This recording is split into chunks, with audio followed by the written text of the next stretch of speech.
گہراؤں کر رکھا تھا۔ رات کے وقت دھند نے شہر کو اپنی لپیٹ میں لیے رکھا تھا۔ لاؤنج کی کھڑکیوں پر دھند کے باعث نمی چھائی ہوئی تھی۔ وانیا لمبے بالوں کو جوڑا بنائے شال اپنے کندھوں پر ڈالے ہیٹر کے سامنے کاؤچ پر بیٹھی ہوئی تھی۔ کچھ پتہ لگا کہ کون لوگ تھے وہ؟ اس کی سبز آنکھیں گود میں رکھے سرخ یاقوت پر جمی ہوئی تھیں۔ نہیں۔ اسپیکر سے منتہا کی آواز ابھری۔ اس اینکر کا پتہ لگا جو آپ کے ساتھ تھا؟ نہیں۔ قدرے خاموشی کے بعد یک لفظی جواب آیا۔ اللہ بہتر کرے گا۔ آپ نے اپنا بہت خیال رکھنا ہے۔ اور ہاں، مجھے یاد آیا، اذان بھائی اس دن کہہ رہے تھے کہ وہ پیسے ہرگز نہیں لیں گے۔ کافی انسسٹ کر رہے تھے وہ۔ اور وانیا میں تھکی ہوئی ہوں۔ منتہا نے فوراً اس کی بات کاٹی۔ وانیا کی آنکھوں میں تحیر اتر آیا۔ منتہا کب اتنی خاموش رہا کرتی تھی اور آج اس کی اللہ حافظ۔ وانیا نے فون کان سے ہٹایا۔ سر جھٹک کر وہ سرخ یاقوت کو دیکھنے لگی۔ کتاب؟ ذہن میں خیال آتے ہی وہ فوراً اٹھی۔ وہ کتاب جو مائی نے دی تھی بہت اہم معلومات لیے ہوئے تھی۔ سرد ہوائیں موسم کی حرارت کو مزید گراتی جا رہی تھیں۔ کراچی کا موسم رات کے وقت سرد ہو جاتا تھا مگر وہاں اسلام آباد جیسی سردی نہیں تھی۔ آسمان تاروں کی چادر تانے کھڑا تھا اور دھند کا کہیں شائبہ نہیں تھا۔ بہرحال رات پھر بھی سرد تھی۔ اپارٹمنٹ میں ایک کمرہ ابا میاں کو دیا گیا تھا جبکہ دوسرا کمرہ یشوین، منتہا اور مقدس کے استعمال میں تھا۔ یشوین فرش پر میٹرس ڈالے سر تکیے پر رکھے دونوں ہاتھوں سے فون پکڑے اپنا فیس بک دیکھ رہی تھی۔ اسکرین کی نیلگوں روشنی یشوین کے چہرے پر پڑ رہی تھی۔ گھنگریالے بال تکیے پر ادھر ادھر پھیلے ہوئے تھے۔ منتہا کی نیند سے بھاری سانسیں اس کے کانوں میں پڑ رہی تھیں۔ وہ اتنے مہینوں کی چیٹ کو ایک بار پھر پڑھ رہی تھی۔ جا بجا کمال نے اس کی تعریفیں کی تھیں، اس کی باتوں کی تعریفیں، اس کے لٹریچر میں پسندیدہ فنکشن کو سراہا تھا، اس کی ناک کی نت کو سراہا تھا۔ وہ تھوڑے بہت جھوٹ کے ساتھ وہی یشوین تھی جس کے ساتھ کمال نے دوستی کی تھی، اس کا اعتماد بحال کرنے میں مدد دی تھی اور اس کی توجہ یشوین کے دل میں اپنا خاص مقام بناتی گئی۔ کمال کی آنکھیں جھوٹ نہیں بولتی تھیں، پھر اب وہ اتنا بدل کیوں گیا تھا؟ وہ یشوین کے میلز کا جواب نہیں دیتا تھا مگر منتہا کے ایف بی میسیجز کا جواب دیا کرتا تھا۔ کرب کی ایک لہر یشوین کے پورے وجود میں دوڑ گئی۔ اس کا دل چاہا کہ منتہا کو اٹھا کر دل کا حال بیان کرے۔ یہ محبت اسے اندر سے کھوکھلا کر رہی تھی۔ اس کی ہنسی میں پہلے جیسی کھنک نہیں رہی تھی مگر وہ جانتی تھی کہ یشوین مضبوط اعصاب کی مالک لڑکی ہے۔ وہ اس دکھ کو بھول نہیں پائے گی لیکن شاید دکن وقت کے ساتھ کم ہو جائے گی۔ چاہے محبت کا نشہ ہو یا ہیروئن کا نشہ، ہمیشہ چھوٹا انسان کے اپنے ول پاور سے ہے۔ کتنی بار وہ انگلی اسکرین تک لے جا کر واپس کھینچ لیتی تھی، گہرا سانس بھر کر، گیلی آنکھوں کو چھپکا کر ہونٹ بھینچتے۔ بالآخر یشوین نے اسکرین پر انگلی چلائی اور فیک اکاؤنٹ ڈیلیٹ کر دیا۔ تھکے ہوئے انداز میں ہاتھ سینے پر گراتے ہوئے کتنے ہی آنسو کنپٹیوں کو گیلا کرتے تکیے میں جذب ہوئے تھے۔ ہاتھ کی پونچھ سے آنکھوں کو رگڑتے ہوئے وہ اٹھی تھی۔ کچن سے ملحقہ لاؤنج کا زیرو بلب روشن کیا۔ چہرے کے گرد کریم کلر کا دوپٹہ لپیٹ مقدس باجی رکوع کی حالت میں تھیں۔ گھنگریالے بالوں کی لٹ کو کان کے پیچھے اڑستے ہوئے یشوین نے حیرانی سے انہیں دیکھا تھا۔ سر اٹھا کر اس نے وال کلاک کو رات کے 2 بجاتے دیکھا۔ کندھے اچکا کر وہ کچن کی طرف بڑھی۔ مقدس باجی نے سلام پھیر کر ہاتھ دعا کے لیے اٹھائے۔ کولر سے گلاس میں پانی بھر کر یشوین لاؤنج کی طرف آئی۔ کیا کوئی نماز قضا ہو گئی ہے؟ یشوین مقدس باجی کی پشت کی طرف رکھے صرف صوفے میں دھنسی تھی۔ نہیں۔ مقدس باجی نے چہرے پر ہاتھ پھیرا اور جائے نماز لپیٹنے لگی۔ پھر اتنی ٹھنڈ میں نماز کیوں پڑھ رہی ہیں؟ یشوین نے بوتل کا ڈھکن ہٹا کر منہ سے لگایا۔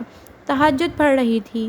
جائے نماز لاؤنج کے کونے میں پڑے میز پر رکھتے ہوئے وہ واپس یشوین کی طرف مڑی۔ تہجد کی اذان تو نہیں سنی میں نے؟ پانی کے قطرے اس کے ہونٹوں سے چھلک کر گود میں گرے تھے۔ سویٹر کے آستین سے وہ ہونٹوں کو تھپ تھپانے لگی۔ تہجد کی کوئی اذان نہیں ہوتی۔ یشوین کے برابر بیٹھتے ہوئے انہوں نے چہرے کے گرد لپیٹی چادر کی گرہیں کھولنا شروع کی۔ اوہ سوری۔ یشوین نے کھجل ہوتے ہوئے کندھے اچکائے۔ تم نے پڑھی ہے تہجد کبھی؟ مقدس باجی کے غیر متوقع سوال پر یشوین جھیم گئی۔ میں نے کبھی فرض نماز بھی نہیں پڑھی۔ شاید بچپن میں پڑھی ہو جب موم زندہ تھیں، ان کے جانے کے بعد کبھی نہیں پڑھی۔ سچ پوچھے تو مجھے وضو کا طریقہ بھی بھول گیا ہے۔ بوتل پر ڈھکن چڑھاتے ہوئے لاؤنج کی خاموشی فضا میں یشوین اعتراف کر رہی تھی۔ بوتل پر چڑھے اسٹیکر کو اکھاڑتے ہوئے یشوین نے ایک نظر ساتھ بیٹھی مقدس باجی پر ڈالی۔ جو بائیں ہاتھ کی ہتھیلی پر شہادت کی انگلی سے لکیریں کھینچ رہی تھیں۔ ان کی طرف سے کوئی سخت سوال، نصیحت یا فتویٰ جاری نہیں ہوا تھا۔ میں کوشش کرتی ہوں کہ شروع کروں نماز، مگر کوئی نہ کوئی کام آن پڑتا ہے اور پھر وقت نکل جاتا ہے۔ میں نے کئی ویڈیوز دیکھ رکھی ہیں کہ نماز کا طریقہ یاد کرنے کے لیے بس وقت نہیں ملتا۔ وہ خود بخود ہی شرمندہ ہو رہی تھی، حالانکہ مقدس باجی نے تعصب کا اظہار نہیں کیا تھا، مگر یشوین صفائیاں دینے لگی۔ شاید وہ خود کو تسلی دے رہی تھی اپنی شرمندگی مٹانے کے لیے، کیونکہ جب ہماری نیت ہی نہیں ہوتی تبھی ہمیں یہ لگتا ہے کہ ہمیں وقت نہیں مل رہا۔ شیطان ہمیں یاد دلانے لگتا ہے کہ یہ کام بھی پڑا ہے، وہ کام بھی پڑا ہے۔ عین نماز کا وقت ہوتا ہے جب شیطان اور انسان کا پردہ کمزور ہونے لگتا ہے۔ یہ وہ پردہ ہوتا ہے جہاں ہم اپنے آپ کو یا تو کم گائیڈ کرتے ہیں یا زیادہ۔ اگر خزانے کے گارڈز مضبوط اور چوکس نہ ہوں تو چور آسانی سے حملہ آور ہوتے ہیں۔ اللہ کی عبادت بھی ایک خزانہ ہے۔ ہم شیطان کو خود راستہ دیتے ہیں کہ وہ ہمارے دل میں داخل ہو اور ہماری سوچوں کو گمراہ کرے۔ ہم اپنے گارڈ ویک کر لیتے ہیں اور وہ بآسانی ہمارا شکار کر لیتا ہے۔ اس ایک کمزور لمحے پر قابو پانا ہوتا ہے اور بس یوں آہستہ آہستہ انسان اپنے نفس کو لگام دینا شروع ہوتا ہے۔ شاید شروعات میں تمہیں مشکل ہو، مگر جلد ہی ان مشکلات پر قابو پا لو گی اگر نیت سچی ہو۔ مقدس باجی کی نرم آواز یشوین کے دکھی دل پر مرہم کا کام کر رہی تھی۔ اس کا دل چاہا کہ وہ اللہ کے سامنے ماتھا ٹیک کر خوب روئے، اتنا روئے کہ جب وہ سر اٹھائے تو وہ ایک نئی یشوین ہو، مضبوط اور صالحہ یشوین۔ اور جو نمازیں میری اب تک قضا ہوئی ہیں ان کا کیا کفارہ ہے؟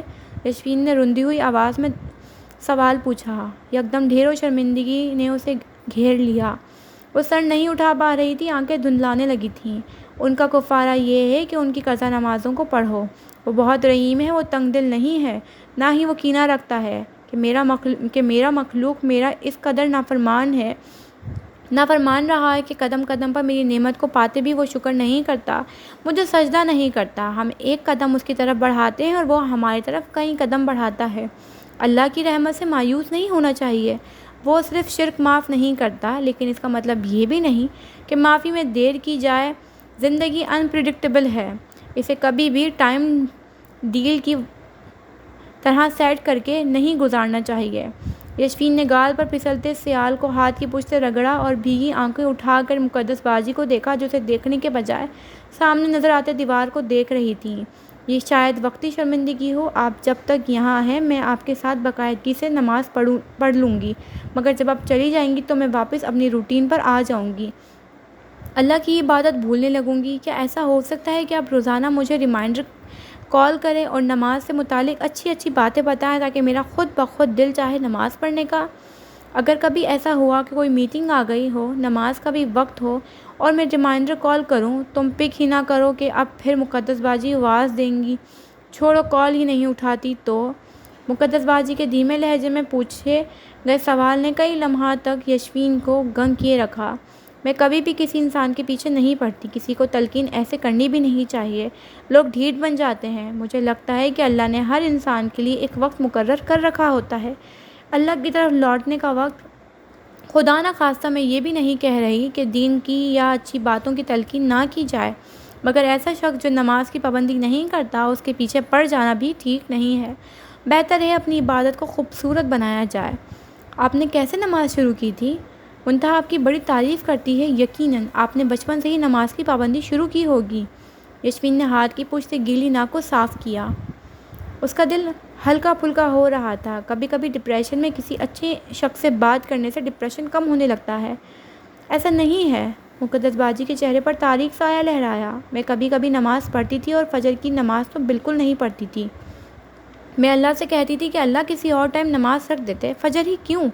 کبھی کبھی زندگی میں ایسے فیز آتے ہیں جب انسان کو لگتا ہے میری دعائیں قبول نہیں ہو رہی، حالانکہ میں تو 5 وقت کی نماز پڑھتا ہوں۔ میرے ساتھ بھی ایسا ہی ہوا۔ میرے شوہر کئی سال بے روزگار رہے، گھر کے حالات بھی ٹھیک نہیں رہے تھے اور بے روزگاری کی وجہ سے میرے شوہر چڑچڑے ہونے لگے۔ میں نے 5 وقت کی نمازیں شروع کی مگر میری دعا قبول نہیں ہو رہی تھی۔ گھر کے حالات ویسے ہی تھے۔ میں نے مایوس ہو کر نمازیں چھوڑ دیں۔ میں نے سوچا میری عبادتوں کا کیا فائدہ جب میری کوئی دعا قبول نہیں ہو رہی۔ جن کو پیسوں کی ضرورت نہیں انہیں بے حساب ملا ہے، اور ہمیں ضرورت ہے تو ہم محتاج ہیں۔ چھوڑو، میرے نمازیں نہ پڑھنے سے کیا ہوگا؟ اللہ کی اتنی مخلوق ہے جو اسے سجدہ کرتی ہے، مگر میں ایک بات بھول گئی تھی کہ میری عبادتوں سے واقعی اسے فرق نہیں پڑتا۔ فرق تو مجھے پڑے گا، وہ تو عبادت کے لائق ہے، مگر میں کسی لائق ہوں؟ مقدس باجی سانس لینے کے لیے رکی۔ یشوین محویت سے انہیں سن رہی تھی۔ میں نے ایک رات خواب دیکھا کہ میرا جنازہ پڑا ہے اور میرے بچے، میری ماں، میرا باپ، میری بہنیں، میرا شوہر قریب بیٹھے بین کر رہے ہیں۔ میں ایک ایک کے پاس چلاتی ہوں لیکن کوئی مجھے نہیں سنتا۔ پھر میں گھبرا کر اپنا کفن میں لپٹا وجود دیکھتی ہوں۔ پاس ہی کچھ خواتین بیٹھی قرآن پڑھ رہی ہوتی ہیں۔ یک لخت اللہ اکبر کی صدا بلند ہوتی ہے اور میرا جنازہ اٹھایا جاتا ہے۔ جوں جوں جنازہ قبرستان کے نزدیک جاتا ہے میرے چیخنے میں تیزی آتی ہے۔ مجھے اندازہ ہوا کہ میرے پاس تو کچھ نہیں ہے اور میری قبر بہت بہت تاریک ہے۔ میں نے تو نماز بھی نہیں پڑھی تھی، قرآن بھی صرف رمضان میں پڑھا کرتی تھی، گانے سنتی تھی، غیبت بھی کرتی تھی اور جھوٹ بھی کبھی کبھار بول لیا کرتی تھی۔ مجھے ایک ایک کر کے سارے گناہ یاد آنے لگے تھے تو میں اللہ کے آگے گڑ گڑانے لگی کہ بس مجھے ایک بار واپس زندہ بھیج دیں، میں کبھی اپنے گناہ نہیں دہراؤں گی۔ اسی وقت میری آنکھ کھلی۔ یقین جانو میں ساری رات روتی رہی، اللہ کا شکر ادا کرتی رہی کہ میرے پاس ابھی بھی مہلت ہے خود کو سدھارنے کی۔ میں نے پھر کبھی کوئی نماز قضا نہیں کی۔ مجھے اندازہ ہوا کہ میری ہر عبادت کا مجھے ہی فائدہ ہے، یہی میری شیلڈ ہے۔ مقدس باجی نے پلکیں جھپکا کر آنکھوں میں آ جانے والی نمی کو پیچھے دھکیلا۔ یشوین سانس روکے رات کی خاموشی میں بھیانک خواب کو سن رہی تھی۔ اس کے ہاتھوں کی جلد پر رونگٹے کھڑے ہونے لگے تھے۔ کیا اس کے پاس اعمال ہیں جن کے بل بوتے پر وہ اس دنیا سے جا سکے؟ ایک خوف کی لہر یشوین میں سرایت کرنے لگی۔ رات جیسے دھیمی دھیمی آنچ پر پکتے سالن کی طرح دھیمی دھیمی آہستہ گہری ہو رہی تھی۔ جینس کی جیبوں میں ہاتھ ڈالے، بھورے رنگ کا گول گلے والا سویٹر پہنے، بالوں کو برش کر کے سائڈ کی مانگ نکالے وہ ٹیرس پر کھڑا سیاہ آسمان کو گھور رہا تھا۔ کتنے سالوں بعد زرار کی زندگی میں اتنی فراغت آئی تھی۔ ایسا لگتا تھا جیسے دنیا کا کوئی کام اہم نہ ہو سوائے آرام کے۔ اس کے تھکے اعصاب ریلیکس کر رہے تھے۔ کیا تم اس لڑکی کو پسند کرتے ہو؟ زرار کے لب مسکراہٹ میں ڈھلے۔ اس کے کانوں میں کئی دفعہ یہ سوال گونجا تھا۔ وہ قید کی راتیں کالی تھیں، تکلیف دیتی، مگر وہ مطمئن تھا کسی کے ساتھ اسے خوشگوار حیرت میں مبتلا کر رہا تھا۔ وہ کبھی بھی اعتراف نہیں کرنا چاہتا تھا مگر زرار خود کے ساتھ سچا تھا۔ یہ سچ تھا کہ وہ منتہا کی عزت کرتا تھا، اس سے نفرت نہیں کرتا تھا، مگر اس کے لیے دل میں سافٹ کارنر پیدا ہو جانا اور آہستہ آہستہ اس کے نام پر دل کا خوشگوار انداز میں دھڑکنا زرار کو لطف دے رہا تھا۔ اس کے انداز بھی چاہے جانے کی خواہش بیدار ہوئی، اس کے اندر بھی چاہے جانے کی خواہش بیدار ہوئی۔ اس کی کالی آنکھیں ماضی کی دنیا میں سمندر کی لہروں اور درختوں کی اونچائی کو پار کرتے ہوئے اس کے نفیس سے آفس تک لے آئیں۔ کندھوں سے نیچے تک آتے بالوں کو اونچی پونی میں لپیٹے، سفید رنگ کی شرٹ پہنے، سونے کی نتھ ناک میں پہنے، وہ زرار کے آفس میں میز کے دوسری طرف بیٹھی میز پر رکھے لیپ ٹاپ پر تیز تیز انگلیاں چلا رہی تھی۔ رکو مجھے یاد کرنے دو اگر کچھ ایڈ کرنا ہو۔ بلیک شرٹ پر ویسٹ اور پینٹس پہنے، جیبوں میں ہاتھ ڈالے زرار ہمیشہ کی طرح وجیح لگ رہا تھا۔ منتہا انگلیوں کی ورزش کرنے لگی جب ہلکے سے کھٹکے سے دروازہ کھلا۔ سر آپ کے گیسٹ آ چکے ہیں، انٹرویو شروع ہونے میں بس 5 منٹ ہی ہیں۔ آتا ہوں میں، کلائی میں بندی اسمارٹ واچ کو دیکھتے ہوئے زرار نے کہا۔ اچھا موقع لے آؤ۔ جوان سا لڑکا سر ہلا کر مڑنے لگا تھا کہ زرار کے رکو پر رک گیا۔ منتہا موبائل پر انگلیاں چلاتی جیسے ارد گرد سے بے نیاز تھی کہ اس کے کانوں نے بھیج دے سنا۔ اس نے کھٹ ای میل سینڈ کی اور کرسی پر آرام دسی بیٹھ کر موبائل استعمال کرنے لگی۔ زرار میز پر رکھے سرخ مخملی ڈبے کو کھول کر کف لنکس لگاتے ہوئے منتہا کو دیکھتے ہوئے کھنکارا۔ منتہا نے زرار پر ایک نظر ڈال کر جلدی سے فون آف کر کے گود میں رکھ دیا۔ اچھا سو بدھ کے شیڈیول میں کچھ چینجز کر لیتے ہیں، کف کو برابر کرتے ہوئے زرار نے مصروف سے انداز میں کہا۔ بائیں کف پر کفلنگ لگاتے ہوئے زرار نے آنکھ اٹھا کر ساکت بیٹھی منتہا کو دیکھا۔ وہ ایسے زرار کو دیکھ رہی تھی جیسے اسے زندگی میں پہلی بار دیکھ رہی ہو۔ کیا ہوا؟ کفلنگز پسند نہیں آئے یا بالوں کا اسٹائل؟ منتہا نے تھوک نگلتے ہوئے زرار کو دیکھا۔ چہرے کا رنگ پیلا پڑ رہا تھا۔ ای میل جا چکی ہے، منتہا نے باریک سی آواز میں کہا۔ کرسی کی پشت سے زرار کے کوٹ اٹھاتے ہاتھ تھمے تھے۔ زرار نے نہایت بے یقینی سے منتہا کو دیکھا۔ سوری؟ اسے جیسے اپنے کانوں پر یقین نہیں آیا تھا۔ ای میل؟ منتہا نے گلا کھنکارا۔ جا چکی ہے؟ کس نے آپ سے کہا تھا میل بھیجنے کو؟ زرار کی پیشانی پر بل ابھر آئے تھے، لہجہ کھدرا ہونے لگا۔ آپ نے؟ میں نے؟ زرار نے حیرت سے دونوں آئیبرو اچکائے۔ محترمہ آپ ڈے ڈریمنگ کرنے لگی ہیں۔ کب کہا تھا میں نے؟ ابھی کہ بھیج دیں؟ وہ زرار نے کوٹ کرسی کی پشت پر واپس ڈالا اور گہرا سانس بھرا۔ میں نے آپ سے ایسا کچھ نہیں کہا، آپ سے کہا تھا کہ اگر آپ کی طبیعت پر گرا نہ گزرے تو انتظار کیجیے، میں سوچ کر مزید بتاتا ہوں۔ میں نے اس لڑکے سے کہا تھا کہ فارس کو نیوز روم میں بھیج دیں۔ آپ کو ای میل اور فارس میں کوئی فرق نظر نہیں آتا؟ غصے کی شدت سے زرار کا چہرہ سرخ پڑ رہا تھا، دل چاہ رہا تھا کہ اپنا سر دیوار پر دے مارے۔ آپ نے ایسا تو نہیں کہا تھا کہ آپ کی طبیعت پر پتہ نہیں ہاں خزاں نہ گزرے؟ منتہا نے معصومیت کی انتہا کر دی تھی۔ زرار کے ماتھے کی تمام بل یکلخت غائب ہوئے، ہونٹوں کو باہم پیوست کر کے بمشکل پھوٹ جانے والی ہنسی کو روکا تھا۔ زرار نے فوراً منتہا کی طرف سے پشت کر لی اور گہرے گہرے سانس بھرتا خود کو نارمل کرنے لگا۔ اچھا میں نے کون سا گالیاں لکھ دی تھیں؟ بس نامکمل لسٹ ہے بھیجی ہے، میں پھر ای میل لکھ دوں گی۔ زرار کی پشت کو دیکھتے ہوئے منتہا دھیمی آواز میں کہہ رہی تھی، آپ کا شکریہ، میں ایک ہی پتھر سے بار بار ٹکرا کر نہیں گرتا۔ آپ جا سکتی ہیں، میں خود اپنا کام کر لوں گا۔ لہجے کو قدرے سخت بناتا زرار کرسی کی پشت کی طرف مڑا۔ کالی آنکھیں مسکرانے کی وجہ سے چھوٹی ہو گئی تھیں، اسے خود بھی اندازہ نہیں تھا کہ آسمان کو دیکھتے ہوئے وہ ماضی کی یاد میں اس قدر کھویا ہوا تھا کہ اس کے خوبصورت دانت مسکرانے پر نظر آ رہے تھے۔ زرار گہرا سانس بھر کر ماربل کے فرش کو سلیپر سے رگڑنے لگا۔ وہ جانتا تھا کہ اس کے آفس کے لوگ جانتے ہوں گے کہ وہ اور منتہا اغوا ہوئے تھے۔